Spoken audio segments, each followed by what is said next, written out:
I'm very much happy to see some familiar faces. There are some people whom I was with at high school. This is a small city, Bulawayo.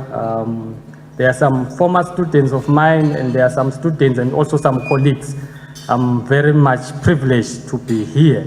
I was asked to talk about tracing the dynamics of misinformation and disinformation in Zimbabwe. So this is the topic that I was given.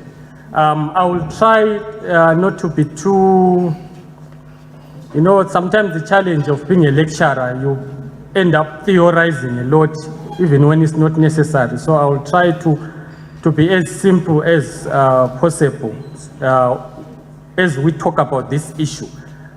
The issue of fake news is something that is, fake news has become really a buzzword. A lot of people are talking about fake news. We're talking about misinformation, disinformation, and sometimes we tend to use these words interchangeable. So it is very, very important for us to look at this issue to explain what we mean by fake news, what we mean by misinformation, what we mean by disinformation, and then also contextualize these debates within the Zimbabwean context. So in my presentation, I will look at three key issues which I'm going to focus on. The first one, I'm going to look at the digital transformations in journalism practice and the media in general. What it entails, what have been the implications of this digital transformation in terms of the production, dissemination, and consumption of news.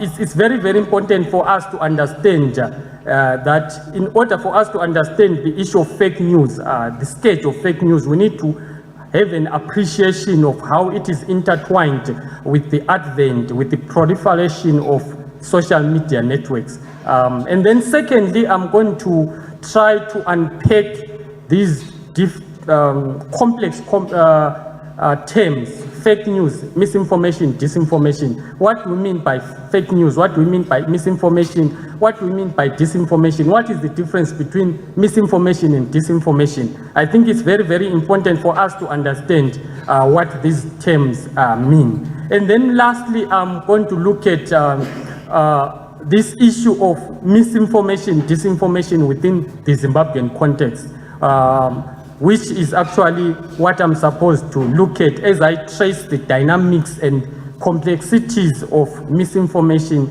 and disinformation in Zimbabwe. So what we need to understand is that there is a strong belief that the phenomenon of fake news is slowly intruding on virtually every aspect of life. This is something that has been said by one scholar called Ogola.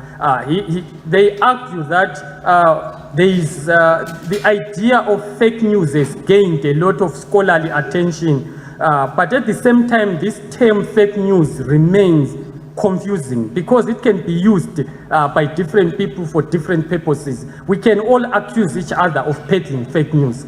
So the idea of fake news becomes what some people call a floating signifier, in the sense that different people, different individuals, different even politicians, they start using this term fake news actually to undermine other contrary opinions. So let me talk about the digital transformation of the news media. So digital technologies are actually transforming journalism practice. I think this is something that we can all agree, that the production, dissemination, and consumption of news has significantly been shaped by digital technologies. So due to these digital platforms, such as news websites, Twitter, Facebook, WhatsApp, the process of disseminating news has become more rapid and easy. So it's now easy for ordinary people to access news. It's now easy for ordinary people to share news as a result of these digital technologies. At the same time, journalism practice is no longer a monopoly of traditional journalists, really. Journalism is no longer a monopoly. There has been what some people call a destabilization of the hierarchy of news production, the hierarchy of news dissemination in terms of who has got the authority to be producing, to be disseminating news. This has significantly shifted as a result of these digital technologies. It's no longer traditional journalists who are the sole, who have got the monopoly over news production, but any person can now produce news. Any person can now disseminate information. I think people are now talking about the role of citizen journalists. They are now talking about individuals, some who are not trained to be journalists, but at the same time they are producing, they are disseminating information, which sometimes it constitutes news, sometimes it's regarded as false information. So what we are saying is that social media tools, they are significantly increasingly shaping the process of producing and disseminating news. So as a result, the relationship between audiences and news organizations have significantly shifted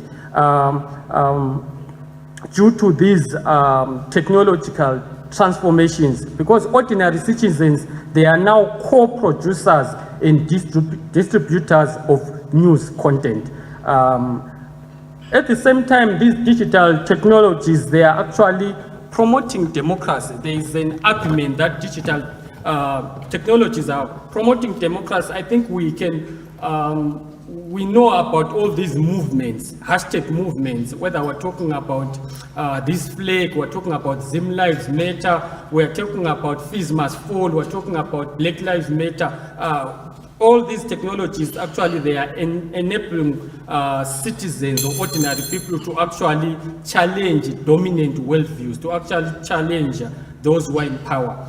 But the negative implications with these digital technologies, in as much as they are promoting or in as much as they are deepening democracy, the negative implications have been the proliferation of fake news, the proliferation of hate speech, flaming, cyberbullying. All these have become the negative implications. But now for today, I just want us to focus on the issue of fake news, which is the second issue that I'm now going to talk about. It's fake news. So what is fake news? What is misinformation? What is disinformation? So I just want us to look at all these, the conceptual debates surrounding these terms. There are people who are arguing that now we're living in what they call post-truth times. The idea of post-truth, they are saying that objective facts, what we regard as facts, is no longer influential in shaping public opinion. It's now more to do with appeals to emotion. It's now more to do with personal beliefs. It's no longer about objective facts. So this is what they say, that we're now living in a post-truth world. So what really is fake news? What is fake news? I think it's a term that most of us were always using, that this is fake news. But what exactly is fake news? A few days ago, there was a message that was disseminated online. It was about it was the logo of the Herald was used. Is it the logo? Yeah, the institutional logo of the Herald was used to actually send a message that that most people, most Zimbabweans, or most people from Ndebele who run to South Africa, who go to South Africa, are actually criminals in Zimbabwe. So this message was, it's fake news, it was false, it's false content, but it was now appropriated by some people on his Twitter page. I assume it's his original Twitter page. He tweeted something and he used that information to actually endorse, to actually justify these xenophobic tendencies. He was saying that these people who are in South Africa, they are actually criminals in Zimbabwe. they're actually criminal. So you see the dangers of fake news, that it has got some implications in the sense that it can be used to actually promote, to sow divisions and to promote confusion, to spread xenophobic tendencies, to spread racism or tribalism. So this is just an example of the negative implications of fake news. So what exactly is fake news? Someone defines fake news as news articles that are intentionally and verifiable false and could mislead readers. So we're talking about the deliberate dissemination of false information. So this information is false and is deliberately disseminated with an intention to misinform. This is how I can define fake news. And there is a definition which is from a paper that was written by Admama Rehezma Boyazara and Dumsani Moyo. They say that fake news is the deliberate production and sharing of misleading and false information with the sole purpose of intentionally gaining political, economic, and ideological points. So we're saying that this information is false. It's being produced, it's being created and disseminated with an intention to mislead audiences or to mislead readers. This is how we can simplify the issue of fake news. So someone can ask a question: what motivates this production and dissemination of fake news in general? There are some people who are saying that there are financial reasons. There are economic incentives for the production of fake news that is linked to what some call digital capitalism, that there are always benefits. The more people click on fake news, the more people read those fake stories, there are actually economic benefits for the people who are actually creating fake news. And secondly, there is the political reason, the ideological reason, that people sometimes produce fake news or disseminate fake news to actually discredit people who have got different political viewpoints. So, but there are some dynamics or complexities with the naming of fake news. There are some people who are saying that fake news, the idea of fake news is problematic. They are saying it's problematic. Why are they saying it's problematic? There is Whiteley and Derakam argue that it's more useful to use terms such as information disorders, because the idea of fake news is now become so contested, it has become so confusing that people no longer are sure what fake news entails. So what is the problem with fake news? What's the problem with the name or with the phrase fake news? I'm just going to list 2 or 3, and then we'll then look at misinformation and disinformation. The first one, some scholars argue that the phrase fake news is now inherently vulnerable to being politicized and deployed as a weapon against the news industry. This is common. This is what happened, I think, in 2016 in the United States of America, where Donald Trump was actually using the term fake news to label the mainstream media. So fake news can actually be used. It can be politicized by those who are in power to actually label views that are contrary to their own beliefs. So anyone can be accused of peddling fake news. This is what people are saying. The other challenge really is, this is related to what scholars such as Farkas and Shaw argue, that fake news has become a floating signifier. What do they mean by fake news as a floating signifier? They are saying fake news has become a political concept that can be used to delegitimate political opponents and construct hegemony. I think you can think of ways in which fake news has become a mechanism where the powerful can clamp down upon or restrict or undermine free press. So under the pretext of regulating the scourge of fake news, authoritarian governments can actually criminalize free speech. This is what has been regarded as problematic with the naming of something as fake news. I think you are aware that in some countries there have been state-ordered internet shutdowns. I think in Zimbabwe there was something like that. Was it in 2019? I think there was something like that also happened in Sudan, the DRC, where the internet was shut down, and the justification was they wanted to deal with fake news. So this is what we're saying, that fake news, the phrase fake news can be appropriated by politicians around the world to label those who are challenging their own viewpoints. So since we are saying that fake news is related even to cyber propaganda, there are some people who are now saying that it's more useful to use misinformation and disinformation. I think this is why maybe this is the topic I was given, that I should focus on misinformation and disinformation. Since the idea of fake news, sometimes it can be very challenging. So what is misinformation? So let me distinguish between misinformation and disinformation, because these two terms can be used interchangeably.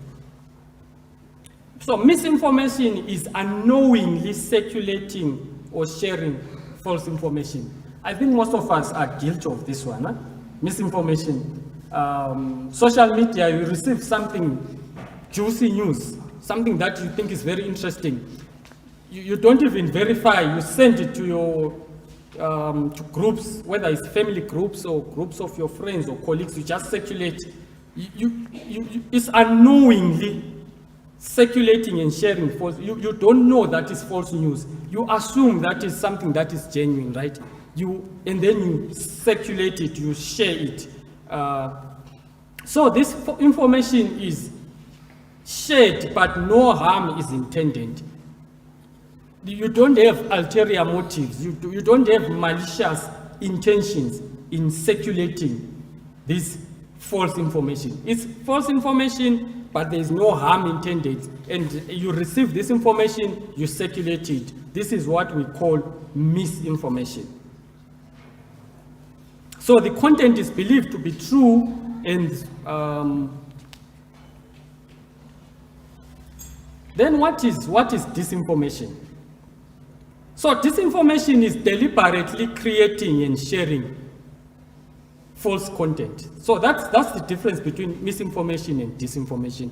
There is the intention. So with misinformation, you unknowingly circulate that information, you don't know that is false. With disinformation, you are aware that what you have created or what you are circulating is false information, and you circulate it. So it's the deliberate creation and circulation of content known to be false. So you see, there is a relation between misinformation and disinformation, but there's also a difference. Some people have gone on to create what they call the classification of misinformation and disinformation. They try to classify it. The first one is what they call false connection. So when we're talking about misinformation and disinformation, there is what we call false connection.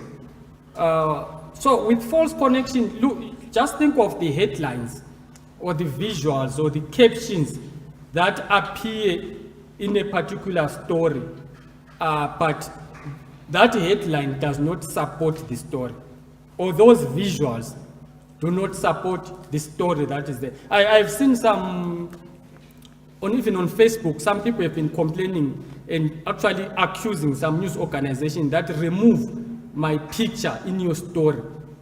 Maybe there is a story about a certain issue, and then your picture is added to that story, which has got nothing to do with that particular story. This is what we call false connection. And then the second one is false context, which this is very common, especially, for instance, photographs, images can be disarticulated from their original context and then rearticulated to another context. For instance, there is a paper that was written by Shepard Mpofu and is it Barnabas. They were looking at xenophobic images. They were saying, it was in 2016, they were saying that images from 2008, they were used, they were being circulated as if they were images of these xenophobic attacks that were taking place in 2016. So it's possible that images even from other countries, African countries or somewhere, even of violence, they can be used in the current environment to actually project a narrative that there is violence that is taking place in a particular village. So this is what we mean by false context. And then there is also what they call imposter content. Imposter content is whereby a journalist's byline or a logo of a particular news organization is being used in a story that news organization is not part of.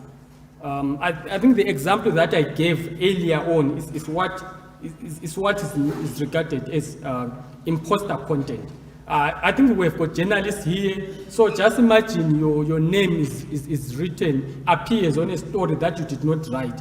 So it becomes imposter content in the sense that the creators of that particular story, they want to endorse their narrative and they use your name to actually endorse that particular narrative. Let me look at the last aspect, which is the dynamics of information disorders in Zimbabwe, or the dynamics or complexities of misinformation, disinformation, and fake news, whatever you may call it, in Zimbabwe. I just want to focus on the examples within Zimbabwe. Now that I've looked at the conceptual issues, now that we are aware of what we mean by fake news, the challenges of fake news, what is misinformation and disinformation. So what are these dynamics and complexities? I think what we need to understand about fake news or misinformation or disinformation is that it predates the era of digital media. In as much as it is connected with digital media, in as much as it is connected with online platforms, but it was there before the advent of Twitter. There was fake news before the advent of Twitter. There was misinformation, disinformation before the advent of WhatsApp, before the advent of online websites. In as much as it is intertwined, in as much as it is deeply connected with online media, but it existed prior to the advent of online media. During the colonial era, fake news manifested as propaganda. Yeah, this is what a number of scholars have mentioned, such as Admamare, Hezma Boyazara, and Dumsani Moe. They look at, when they are tracing this issue, they are saying in the colonial era, fake news or propaganda was being deployed by the Rhodesian government to actually spread false content, to spread false information for their own ideological purposes. And then as we move on to the post-colonial era, there is also an argument that this is actually huge, and I would like to quote this Admamare, Hezma Boyazara, and Dumsani Moyo. They argue that in some countries, the state can become the main producer of fake news. The state can become the main producer of fake news through the use of